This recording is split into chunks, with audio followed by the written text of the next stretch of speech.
Boa tarde, pessoal, tudo bem? Vamos dar continuidade à nossa aula, né? Nós estávamos de manhã falando sobre a monitorização hemodinâmica não invasiva, né?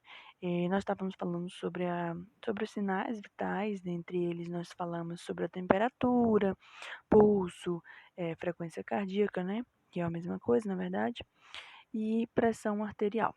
E aí, gente, nós estávamos falando, né, da pressão arterial e existe, gente, uma forma de monitorização da pressão arterial não invasiva, que é a prática mais comum do dia a dia da equipe da enfermagem, e ela é feita normalmente por uma abraçadeira, né, e um manômetro, que é o que a gente costuma utilizar.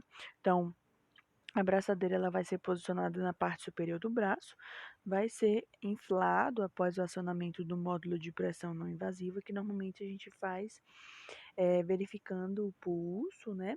Um pulso periférico. A gente vai fazer a constrição, comprimindo a braçadeira, e aí depois a gente vai, depois que a pulsação parar, né? A gente vai inflar de 2 a 3 milímetros a mais.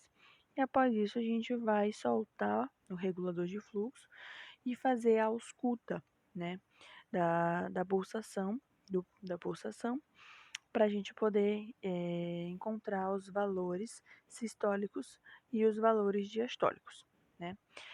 Existem também, gente, a monitorização não invasiva chamada de eletrocardiográfica, que é nada mais que o eletrocardiograma. E esse sinal vital, gente, na UTI é muito utilizado através dos eletrodos, né? Que são pequenas fitas coladas no tórax do paciente. Vai ser coladas pazinhas para a gente poder fazer a contagem, observar as ondas, né? E a gente vai observar a frequência do ritmo cardíaco. Através, né, dessa monitorização, a gente pode detectar alguma arritmia sinual, pode também detectar alguma isquemia cardíaca, informa a saturação de oxigênio, informa a frequência respiratória, informa a frequência do pulso, e tudo isso é verificado através de um monitor de multiparâmetros, onde esse monitor vai mostrar todos os valores necessários para a monitorização desse paciente. Então, quais são os cuidados em relação à eletrocardiografia? Né, principalmente aos cuidados da enfermagem, até porque somos nós que desempenhamos esse papel.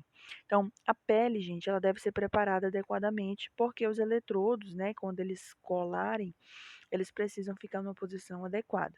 A pele, ela não pode estar úmida nem oleosa, porque senão a os eletrodos, né, a fitinha dos eletrodos podem não colar tão bem. Caso houver a necessidade, a gente pode fazer uma higienização com álcool, tá? E a gente só coloca os eletrodos depois que a pele estiver bem sequinha, para que tenha uma máxima adesão. As áreas pilosas, que é onde existe uma grande concentração de pelo, a gente precisa retirar o excesso se caso estiver tendo interferência, tá? Inclusive para retirada, tá, gente? Porque depois que o eletrodo tira, é a mesma coisa que você tá vendo um esparadrapo. Ele cola e na hora de retirar você pode arrancar alguns pelinhos, né? E aí um paciente que seja muito peludo, isso vai ser uma sensação bem dolorosa e desconfortável. Atenção, inclusive, ao gel redutor, tá? Que pode provocar a irritação cutânea. Então, nessas plaquinhas dos eletrodos tem um gel de condução, né? Os eletrodos eles devem ser instalados acima das proeminências ósseas, mas não sobre pele frouxa, principalmente em idosos, né? A gente sabe que tem a questão da pele em mulheres, a questão da mama, que é pele frouxa, e aí isso reduz, né, o risco de ser arrancada as pazinhas pelo movimento. Os eletrodos, normalmente, eles são projetados para uso único, então depois que você descola, depois que a gente descola ele, ele não cola mais, e aí a gente vai ter que trocar, com certeza, por um novo. O gel do eletrodo seco ou a falta do gel pode provocar traços instáveis nos eletrodos, então toda vez que vocês forem instalar, observem o gelzinho, né, porque às vezes a gente puxa com tanta força e ele pode ficar na folhinha onde ele ficava fixado. Os eletrodos, na verdade, o gel do eletrodo seco, né? Isso que eu já falei. O acondicionamento dos eletrodos eles deve ser feito de modo adequado, evitando a exposição ao calor ou remoção do envoltório, porque aquele gelzinho que fica, que eu vou mostrar para vocês quando a gente for fazer a visita na UTI, para vocês entenderem qual é esse gelzinho que eu estou falando. Evitar ficar exposto, né, porque ele pode ficar muito molinho e acabar soltando, ou ressecar mesmo. Os eletrodos fios, eles podem não aderir à pele, portanto, eles podem ser aquecidas na mão, que nem a gente aquece aquelas folhas de cera para depilar a perna, né, por exemplo. Prendedores frouxos, que são aqueles prendedorzinhos, prende, né, nas fitinhas dos eletrodos, eles podem estar frouxos, desgastados, isso acaba provocando um mau contato. E isso pode, com certeza, né, causar alterações. Ruptura dos fios, então os fios às vezes são enrolados, né, depois de limpa muito com álcool, acaba ressecando. Então, se houver ruptura, né, quebra, a gente precisa fazer a troca. Então, a gente examina, né, todos para ver se estão funcionando. As ligações não devem ser frouxas, devem evitar fios desencampados e soltos por risco de choque, né? Ligar o alarme e ajustar os parâmetros de acordo com as condições da clínica do paciente. Vocês vão ver no dia da visita, quando a gente for lá na UTI, que nas UTIs eles têm aqueles monitor, né? E os monitores eles têm sinais sonoros. Ou seja, quando os sinais vitais se alteram para mais ou para menos, eles vão emitir, além de sinais luminosos, sinais sonoros também, tá? Então é importante a gente ajustar esses alarmes e os parâmetros que nós consideramos normais para caso haja alteração, o alarme ser acionado. E prover informações sobre o equipamento e alarmes para o paciente e sua família com o objetivo de proporcionar mais conforto. Por exemplo, em horário de visita, normalmente a gente retira, né, esses alarmes, os valores, desculpa, os sons dos sinais sonoros, para que não seja tão desconfortável quando a família esteja lá. Né? A gente, quando não conhece muito bem o UTI, qualquer apitozinho dentro do monitor, a gente se assusta. Né? Imagine o familiar que está preocupado, que está tenso. Então, a gente retira para o máximo de conforto. Nós temos aqui em relação à classificação, né, que são os valores de referência. Então, lembrando que quando eu considero que um valor é bom de pressão arterial, são valores em que a sistólica é menor que 120 e a diastólica é menor que 180. Ou seja, a pressão arterial considerada normal, de acordo com a Sociedade Brasileira de Cardiologia, é quando a pressão dá menos, igual ou menor que 120 por 80, tá? E a hipertensão, gente, uma pessoa que já tem o diagnóstico de hipertensão, ela pode ter os estágios, né? Então, a hipertensão arterial, ela pode ter estágio 1, onde ele apresenta esses valores, estágio 2 ou estágio 3, tá? E lembrando, gente, que a hipertensão, ela é uma doença crônica, ela não tem cura, não tem como reverter. Após o paciente ser diagnosticado com hipertensão, né, ele vai conviver com essa doença para o resto da vida. Existem formas de tratar, que podem ser farmacológicas através de medicações e não farmacológicas através de dieta, exercício físico. E a pré-hipertensão, gente, ela é o único momento da pressão arterial que você consegue mudar, né? Então, por exemplo, você vai num posto de saúde, verifica a pressão, sua pressão está dando ali essa alteração leve, né, que fica ali entre 130 a 80, né, por 80, na verdade. E é a única forma, é o único estágio do processo, né, dessa doença, que você consegue reverter. Depois que o paciente ele já entra para um estágio de hipertensão, não tem mais volta, a não ser que a hipertensão, é claro, esteja sendo causada por algum outro fator, tá? Que também precisa ser investigado, tá? Lembrando que o diagnóstico de hipertensão, ela não é feita pela enfermagem, ela é feita com o médico da família, que é o do postinho, e ele vai fazer um acompanhamento, né? A dor, a dor, como eu já disse para vocês, ela hoje é considerada o quinto sinal vital. Então, segundo a Associação Internacional do Estudo da Dor, ela é uma experiência sensorial e emocional desagradável. Ela pode estar associada ou relacionada a alguma lesão real ou potencial, né? E elas podem ser descritas em tal dano. A classificação da dor, a gente vai levar em consideração o tempo que o paciente está sentindo, de onde vem a dor, né, da origem e a localização. Então, quando eu falo em relação à classificação da dor, eu vou classificar em tempo, tá? Então, quando eu falo em tempo, eu falo em aguda e crônica. Quando eu falo de agudo, eu falo de algo que surgiu de início súbito, sabe? Não avisou. De repente a pessoa começou a sentir e a gente chama isso de uma dor aguda. Quando eu falo de uma dor crônica, ela pode estar associada, né, a alguma doença crônica mesmo, e normalmente ela demora meses e até anos persistindo ali para se caracterizar como uma dor crônica, tá? Nós temos também quanto à localização, perdão, então ela pode ser cutânea, somática, visceral, referida ou irradiada e também relacionada a câncer. Então, pacientes oncológicos são pacientes que sentem constantemente dores por conta da lesão, né, do tumor. Então, onde normalmente o tumor está localizado, onde ele se infiltrou, ele pode causar dores. Então, quando eu falo de localização, por exemplo, a dor cutânea, ela envolve apenas a pele, tá?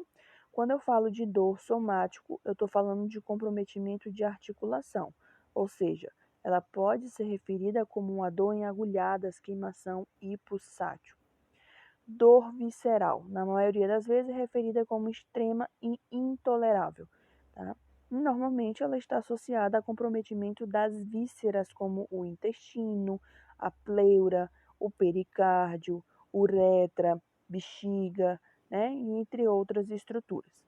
A dor referida, eu estou falando de uma dor que ocorre em um local diferente daquele que normalmente começou, né? A causa da dor, podendo assumir diversas características. Por exemplo, essa dor referida, eu posso dizer de uma dor de apendicite. Né? Paciente com apendicite, normalmente ele sente uma dor no lado direito da barriga e ela pode irradiar para a perna, né?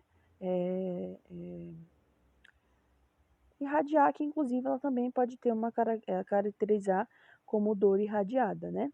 Então, ela se estende do local onde ela afetou do corpo, né? E que não se encontra lesionada. E a dor relacionada ao câncer, como eu já falei para vocês, por conta da progressão do tumor, o paciente ele pode apresentar algumas dores. Então, a avaliação da dor em UTI, gente, ela é muito subjetiva e complexa, até porque a gente pode estar falando de um paciente inconsciente, né? E óbvio que um paciente inconsciente, ele não vai conseguir me dizer, ou a gente não consegue fazer uma avaliação da dor, né? Detalhadamente. Aí a gente vai utilizar, é claro, que algumas escalas, ou seja, alguns descritores que podem ser verbais ou não, tá? Então nós temos as verbais, o paciente ele pode dizer que não tem dor, que pode estar com uma dor leve, uma dor moderada, intensa ou uma dor insuportável. E existe também a avaliação da dor do paciente, normalmente a gente usa em público pediátrico, a escala de faces, né? Então a relação às emoções eu vou relacionar ao score de dor, né?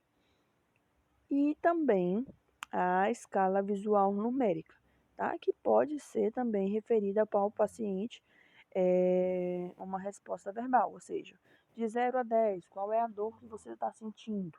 E aí o paciente, de acordo com a nota que ele dá, eu consigo mensurar a intensidade dessa dor, né? E como que a enfermagem atua no tratamento de dor? Gente, é simples, né? Tem as formas não farmacológicas, que vão massagens, banhos, aplicação de calor e frio, a uma alimentação, o horário certo para a disponibilidade de uma escuta, né? Entre outras terapias que podem ser utilizadas para o tratamento da dor. E existe, obviamente, a forma de tratamento farmacológico, onde ele vai se utilizar medicação, tá, gente? Substâncias químicas. Então, por exemplo, uma dor fraca, normalmente o médico prescreve um analgésico não opioide, tá? Junto com adjuvantes, por exemplo, dipirona, dipirona com dexametasona, entre outros, né? Segunda dor moderada. Segundo, né, dor moderada. O tratamento vai estar relacionado com opioides fracos e adjuvantes, e quando um paciente apresenta uma dor forte, ele acaba utilizando opioides potentes. Então, juntamente com não opioides e adjuvantes também pode ser necessário. O eletrocardiograma, né, inclusive a gente até deu uma faladinha sobre ele rapidamente. Aqui nós temos os pontos de localização dos eletrodos, tá, gente? Inclusive, deixa eu ver se eu acho aqui a imagem, porque isso aqui é um pouco mais complexa. Mas os eletrodos, eles são simples, tá? Para a mensuração da eletrocardiografia, a gente posiciona os eletrodos. Então, nós temos o lado do Brasil e o lado do Flamengo, né? Por quê? Ah, mas eu não sou nem flamenguista.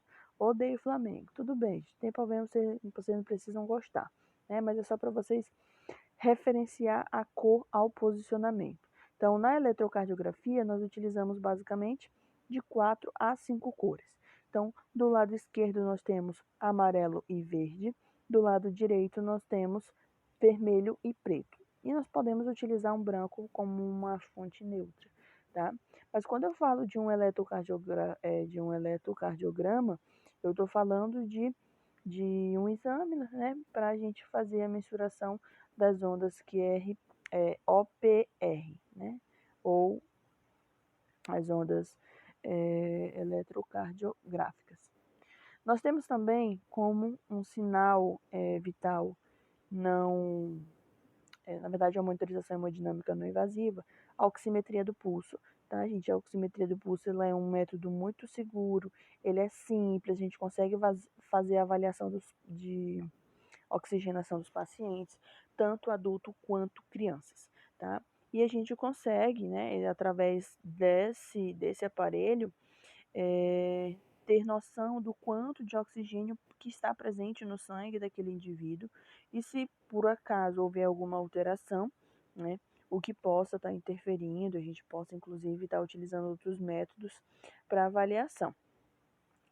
Lembrando que a hemoglobina, tá, gente? A molécula de hemoglobina, ela é capaz de carregar de 98 a 99% de todo o oxigênio presente no sangue. A hemoglobina, só para vocês terem noção e entenderem aqui algumas coisas. A hemoglobina, ela é uma proteína, tá? Ela é uma proteína carreadora e ela se liga a 4 moléculas de ferro, que inclusive são ela que carrega o oxigênio no sangue, tá? E também, gente, essa proteína, ela dá a coloração do sangue, ou seja, ela dá a coloração vermelha do sangue, tá? A saturação de oxigênio, ela vai refletir na quantidade dessa hemoglobina que está ligada ao oxigênio e a gente consegue verificar, né, através do oxímetro de pulso. Existem, gente, algumas doenças que podem afetar, tá, o sistema nervoso e a pessoa apresentar sintomatologias, né, de alteração da saturação. Dentre elas, calafrios, atividades de pressão, pacientes inquietos no leito, baixa perfusão, que é quando a gente aperta, por exemplo, o dedinho, né? E logo ele fica vermelho. Quando você solta, a coloração volta rapidamente. E também pode estar relacionada a um edema, que inclusive, quando o paciente está muito inchado, acaba dificultando na leitura do oxímetro de pulso. Até porque ele é verificado, gente, na periferia do corpo, tá? Adultos, normalmente são nos dedos das mãos, tá? Em crianças, normalmente são nos pés ou na mãozinha, tá? E bebês no pés ou na mãozinha. E eu ia falar alguma coisa, esqueci agora, né? Referente à localização. Então é isso, né? E também o lóbulo da orelha, gente, é isso que eu tava tentando lembrar, né? Então, dedos das mãos, nos bebezinhos normalmente a gente usa pés ou mão, né? A mão toda, e o lóbulo da orelha também, tá? E nós temos aqui o último, né? O último método de monitorização hemodinâmica não invasiva. Então, a capnometria, perdão, ela está se referindo ao registro de gás carbônico no final da expiração, tá? E a sua utilidade está na possibilidade de, a cada ciclo respiratório, monitorar a concentração de CO2 depois que o ar é expelido, tá? Então, nós temos uma imagem gráfica através de uma sondinha, né? Onde a gente faz a medida objetiva do estado ventilatório do paciente, tá? Então, as capnógrafos analisam e registram a pressão parcial de CO2 durante o ciclo respiratório por um sensor aplicado nas vias aéreas do paciente, ou pela inspiração de uma amostra de ar das vias aéreas processadas a um sensor, tá, gente? Então, essas são as formas de monitorização do paciente não invasiva, né? São métodos bem simples que, inclusive, você já até conhece.